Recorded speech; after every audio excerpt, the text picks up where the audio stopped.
이건 실제 제보였다. 80세 할아버지가 매일 삼겹살 10kg을 사간다는 신고였다.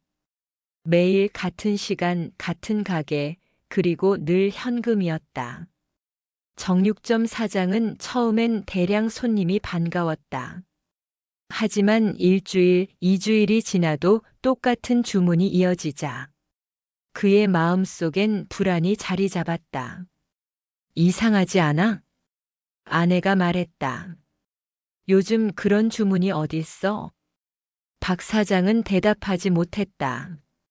그의 머릿속엔 온갖 상상이 떠올랐다. 혹시 사기단?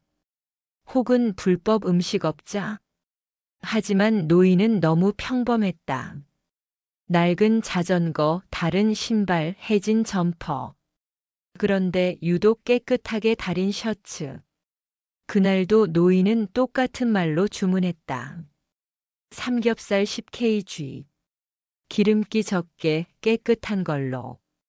돈을 내밀 때 손이 살짝 떨렸지만 그 표정은 한결같았다.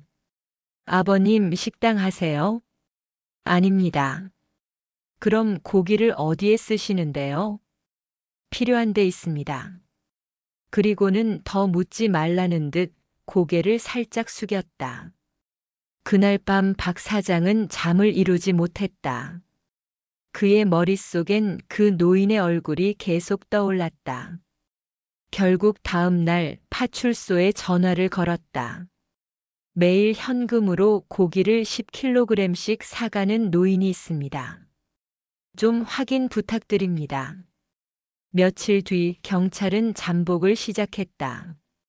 노인은 어김없이 오후 3시 정각에 나타났다. 비가 오던 날이었다. 박 사장은 일부러 말을 걸었다. 비 오는데 쉬었다 가세요. 괜찮습니다. 늦으면 안 돼요. 짧고 단호했다.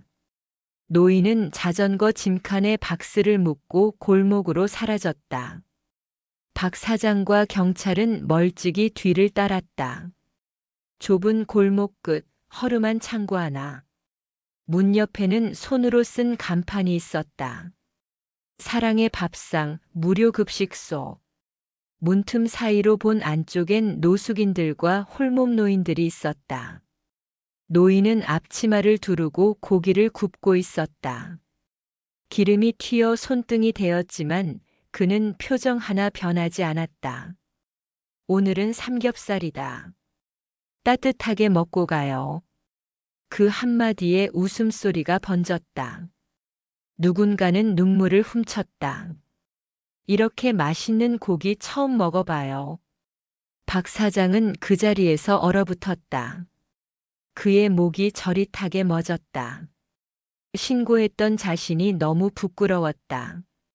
다음 날 그는 직접 찾아갔다. 어제 봤습니다. 이런 곳이었군요. 노인은 잠시 멈췄다가 미소 지었다.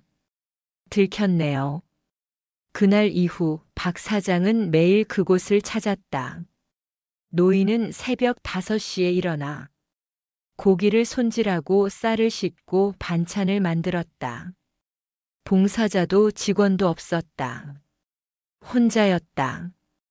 이렇게까지 하시는 이유가 있으세요? 노인은 잠시 고개를 숙였다. 작년에 아내가 세상을 떠났어요.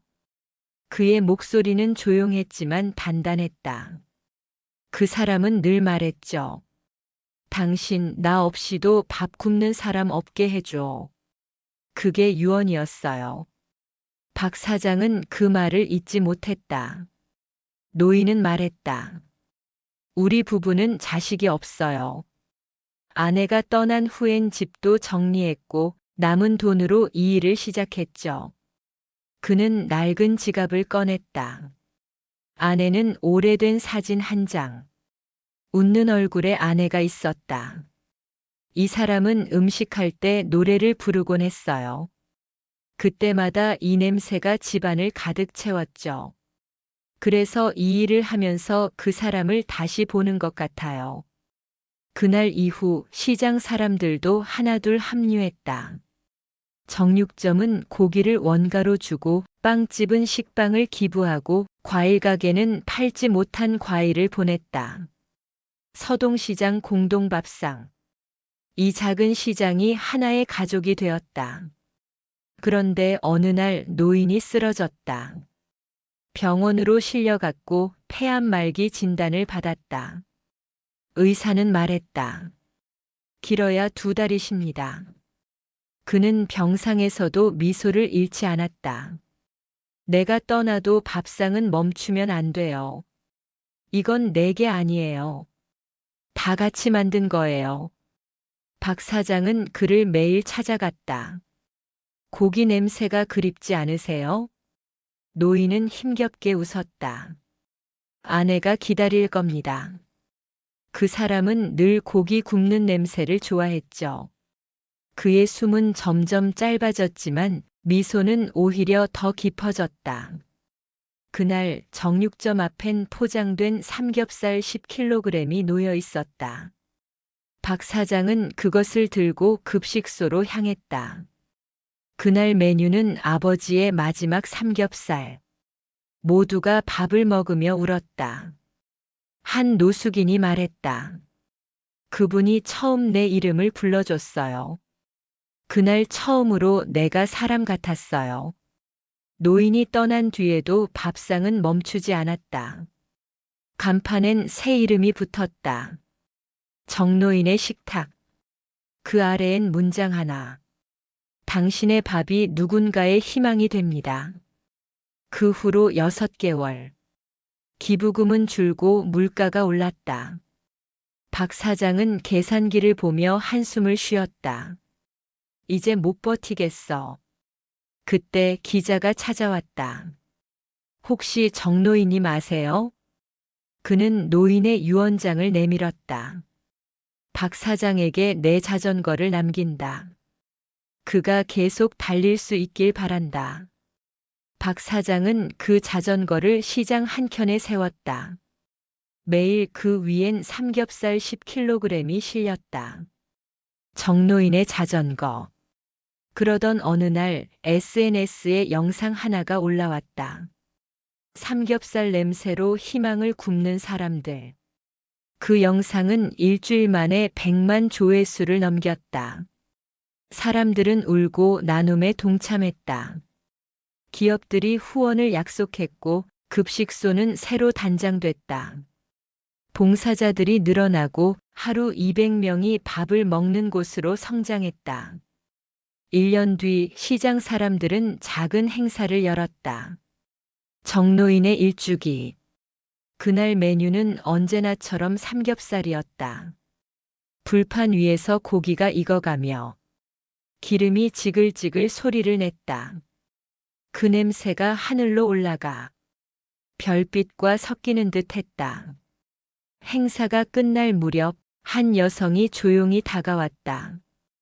저 정노인님 조카예요. 그녀는 편지를 내밀었다. 내 밥을 먹은 사람이라면 그날 이후로 혼자가 아니길 바란다.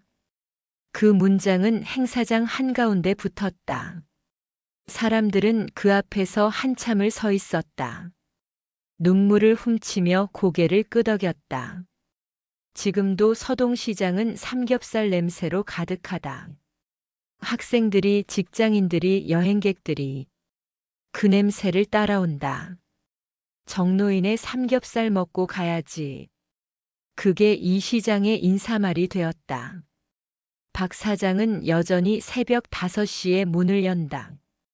정노인의 사진 앞에 인사하며 오늘도 같이 갑시다. 칼끝에 비친 얼굴엔 따뜻한 빛이 묻어 있다.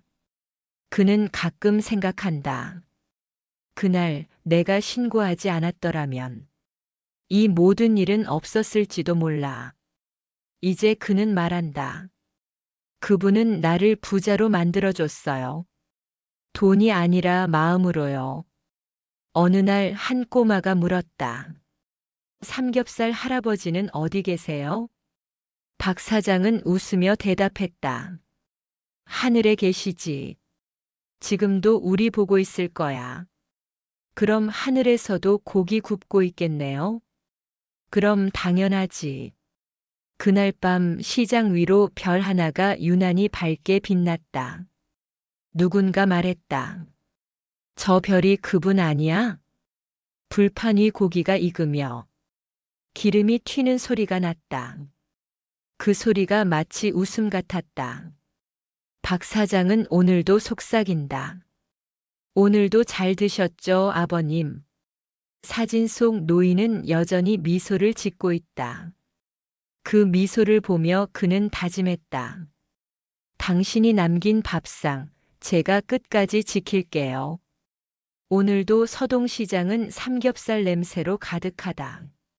누군가의 허기를 채우고 누군가의 마음을 덮는 냄새. 그 냄새 속엔 아직도 정노인의 숨결이 남아있다. 이 이야기가 마음에 닿았다면 좋아요 한번 눌러주시고 구독으로 함께 해주세요. 여러분의 작은 클릭이 또 다른 따뜻한 이야기의 시작이 됩니다. 우리는 모두 누군가의 따뜻한 밥상이 될 수 있으니까요. 감사합니다.